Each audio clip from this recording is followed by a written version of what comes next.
అంటే నిజానికి లక్ష్మీదేవి ఉండాలంటే మనం చక్కదిద్దుకుంటే మనమే ఆవిడ తప్పకుండా వస్తుంది. సుమాని భీష్మాచార్యుల వారి యొక్క ఉవాచ. మీరు ఒకటి బాగా గుర్తుపెట్టుకోవాలి, ఆయన చెప్పాడు కాబట్టి నేను చెప్తున్నాను, కానీ నా మనసులో ఎవరూ లేరు ఇవి చెప్తున్నప్పుడు.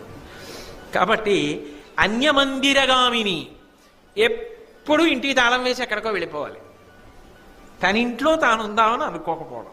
ఇంకా అంతకన్నా నీ వ్యాఖ్యానం చేయాలి. అధిక నిద్ర అయిన మానిని, ఎప్పుడూ నిద్రే, ఎప్పుడూ పడుకోవడమే. ఇంకా నాకు దానికి వ్యాఖ్యానాలు వద్దు. కాబట్టి దొరకదు, నేను వదిలిపెట్టేస్తాను, అలాంటి చోట ఉండను అంది లక్ష్మీదేవి. అర్జనీ తటాక తరుషండ పుష్పవాటముల నిలుతూ, బాగా తామర పూలు విరిసినటువంటి కోనేరు ఉందనుకోండి, అక్కడ నేను ఉంటాను. పువ్వులు పూసిన చెట్లుంటే అందులో నేనున్నాను. నేను నా ప్రవచన ప్రారంభంలోనే మీకు లక్ష్మి అంటే ఎలా ఉంటుందో చెప్పాగా, ఆకుపచ్చని ఆకు